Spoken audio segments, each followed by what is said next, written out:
Federation of Telangana chambers of కామర్స్లో MSME ఈ ఒక సందర్భంగా ఒక చర్చా గోష్ఠి నడిచింది.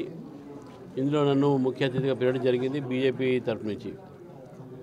నరేంద్ర మోదీ గారు ప్రభుత్వం వచ్చినప్పటి నుంచి ఎంఎస్ఎంఈ అంటే చిన్నతర అదేవిధంగా మధ్యమ పరిశ్రమలకు అన్ని రకాలుగా ప్రోత్సాహన ఉండాలి అనేటటువంటి ఆలోచన ఉన్నది. భారతదేశం ఈరోజు ప్రపంచంలో 4వ స్థానంలో ఈరోజు ఉన్నది. ఆర్థికంగా ఇంకా ముందుకు ఎదగాలి. ముందు ఎదగాలంటే మన పారిశ్రామికలు ఎదగాలి, ఇండస్ట్రీస్ పెరగాలి.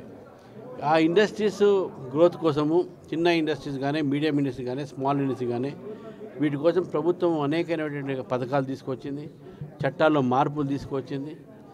దీంట్లో స్టాండప్ ఇండియా అనే దీంట్లో మహిళలకు, దళితులకు, వెనకబడిన వాళ్ళకు కూడా పారిశ్రామికాలన్నీ కూడా మొదలుపెట్టేటటువంటిగా అవకాశం కలిగిస్తుంది, బ్యాంకు లోన్లో సెక్యూరిటీస్ లేకుండా.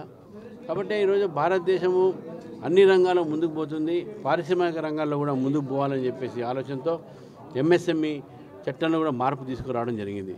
ఇక్కడ జరిగినటువంటి సభలో చాలామంది మాట్లాడారు. వారు కేంద్ర ప్రభుత్వం నుంచి కూడా కొన్ని రాయితీలు అడిగారు.